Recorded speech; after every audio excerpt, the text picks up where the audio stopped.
Hello, beautiful people of Detroit basketball Piston fandom. I'm your host, Mike, with the Pistons exclusive. And today, I'm bringing you another news shot where the topic of discussion will be the 2024 NBA Draft. But before we get into that, of course, we got our giveaway. It's NCAA Football 2025. We'll have one for the YouTube community, one for the Facebook community. On the YouTube side, all you'll need is to subscribe to the channel, like the video, and comment on it. On the Facebook side, similar process. We've been through this before. Follow the page, be a member of the group, comment on this video. The number of times you've commented is the number of times you're entered in to win. Game comes out July 19th, only a couple weeks away. Very, very close. You'll get a free copy if you win. Remember, that's both for the YouTube and Facebook side of things. All right, guys. Now, on with the video. The 2024 NBA Draft. All right, everybody. Today, we're talking about Pistons selection of Ron Holland in the 2024 NBA Draft. Now, I'm late in bringing out these videos. I had one lined up specifically on Montes Bruzelis.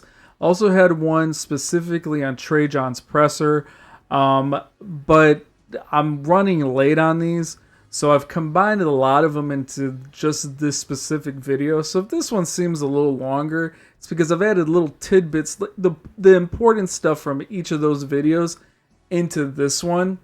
And just kind of making it one big video. With that, they all kind of tie in with one another, so it actually fits quite nicely, actually. It's just a lot longer than usual. So, Pistons were supposed to pick Montes Bruzelis before the draft, because according to some of the most reputable mocks, that's who the Pistons were supposed to pick.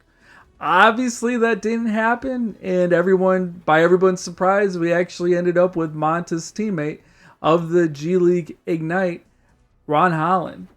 Now, there's a lot of mixed reactions with this pick, with some calling it a reach, others calling it a good pick, because at one time he was supposed to be selected this high, but ended up slipping back in projections over the course of the season. Now, this year's draft wasn't the strongest, and we heard that a lot leading up to the draft. It's been compared a lot to the 2020 draft, where ironically it started catching hype because of how long it took us to get to that draft because of the COVID, the bubble. So we ended up having that draft in November. Also, the other notable comparison that could be made is that we also had a huge front office change that summer leading up to that draft as well with Troy Weaver. Now, going into this year's draft, we're moving forward with Trey John, who I guess technically replaced Troy. But he's more...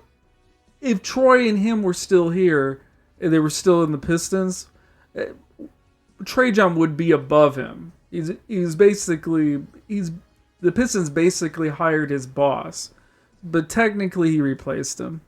Both guys came into weak drafts looking to build directly from it. Now, the biggest difference is that Troy had several months to prepare for it because that draft was pushed back. And the results were hit and miss. Missing on Killian, obviously, but picking okay with Sadiq and Stu later in the first round. However, Trajan only had a couple weeks to prepare, and preparing for a draft that probably needs more preparation than usual because of all the players being labeled projects and the key attributes of those players being that of potential and upside. This draft doesn't scream groundbreaking player in the slightest. So knowing who you're going to take will take an extended amount of research to see whose potential is all talk and who's the real deal Holyfield. Personally, I felt the Pistons should be looking to trade the pick, try to get in a deeper draft, in future years, or maybe trade back and get multiple selections later on in this draft, which was my suggestion back in 2020. Because as mentioned before, Trajan and his staff only had a couple weeks to prepare. Wasting time on a draft, you could be spinning your wheels on a player with very little upside and not realize it until years down the road. And lastly, trading back will give Trajan and his staff a more familiar position in the draft, since it's later in the first round where the New Orleans Pelicans were projected to pick anyways. More on that point later. With all the smoke settling, the Pistons stayed with the 5th pick and took surprise selection Ron Holland. Holland is a 6'8" guard who played with the now disbanded Ignite out of the G League.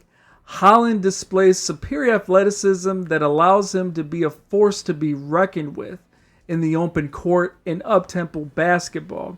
These intangibles make him a formidable defender on the perimeter, as well as his size puts pressure in the paint, as he'll also gobble up a very high percentage of rebounds for his position. Now, you may ask, well, what's the issue? Why is this man considered a reach by some? Well, for shooting guard wing, he shot an abysmal 23% from 3 and only played in 15 games in his G League tenure because of a thumb injury that sidelined him for the remainder of that season. He's a guy that showed a lot of promise at the next level of competition outside of high school in a small sample size, but needs a lot of work to be a guy NBA teams can rely on a nightly basis. So, just like most prospects, including Montas, very similar positions as you will see with a lot of the first round picks that came out this year. Which leads us to the next point. Montas was projected to go to the Pistons because of his skill sets and our needs for the Pistons. He's also another prospect that at one point was considered a possible number 1 selection as well, but also slipped because of poor performance on the G League Ignite. And side note, if you haven't noticed the trend here, the Ignite played their final season this past year with Adam Silver shutting the team down after they only won a total of 2 games in a 34-game season. It's literally the worst record in G League history.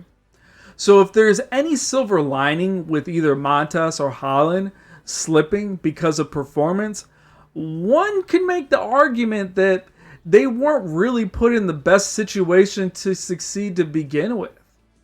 Now, the reason why people have issues with Holland is because he doesn't fit the current needs of the Pistons. But personally, I'd argue if you're a 14-win team, everything's a current need for you. But for argument's sake, the Pistons have drafted one guard after another for the last 4 years in the first round. And you had to cut one of those selections earlier this year. The other one was drafted 2 years ago and is also on the fritz. And Holland, who was drafted the other day, plays the position of that guard that is currently playing shooting guard and is on the fritz. The other criticisms are that of his skill set and his body being similar to another forward that we have on the roster, Sir Thompson. And if you plan on moving on from the other shooting guard, Jaden Ivey, and playing both Holland and Thompson together, it comes off a bit redundant, especially with a roster that lacks serious shooting threats, which led many to believe that Montas would be the better fit positionally and skill-wise. Now, personally, I'm not the greatest at determining who will be a star or who will be a dud in the NBA, Most of the experts aren't either, whether they like to admit it or not. So I'm not going to be that guy that has the strongest opinion of Holland one way or another. I see the arguments on both sides. I rather hold off on judgment on prospects until they've actually played in NBA games. What I do best is raise my hand and ask questions and piece things together. I ask a lot of questions, and believe it or not, you'd be surprised how much it rubs people the wrong way. Now, with that said, it's not about who we selected that gives me pause. It will always be the plan behind the players we select that has me raising questions. In the last administration, we had this exact issue, drafting players and not having a plan for them. A good example of this would be the case for Killian Hayes, and everyone's scratching their head about why he didn't become a productive NBA player. Another potential example could be with Jaden Ivey and the question marks surrounding him. And after this draft, he may go down a very similar path as Killian Hayes. I made a post a couple days back about Trajan himself, said that he has no timeline in this rebuild. The other quote is, "We'll get there when we get there." More news broke after we drafted Holland, where it was said that the Pistons never actually met with Holland. And furthermore, he never worked out with the Pistons, which hints back to the criticisms about him being a reach. And then you have Holland himself saying it came as a complete surprise that he was even selected by Detroit. All which points back to the Pistons reaching on him, and also points back to the limited time that Trajan had to prepare for this draft from earlier in this video.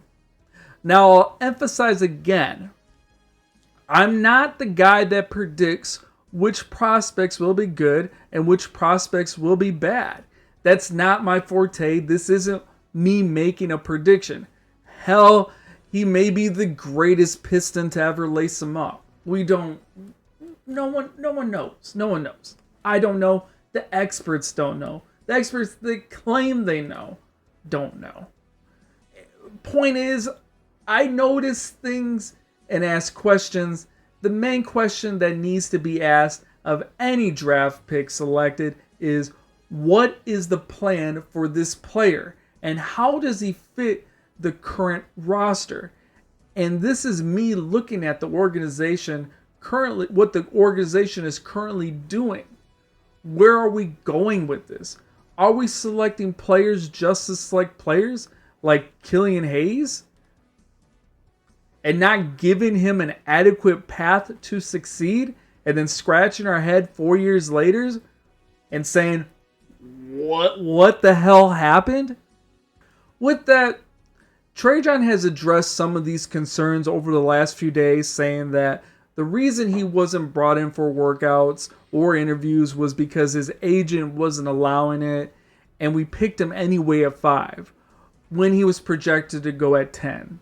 Trajan's also stated that they've brought in Fred Vinson for this very reason, and we've talked about Fred Vinson in previous videos, but he emphasizes the importance of bringing him in was to help players with shooting, like Ron Holland.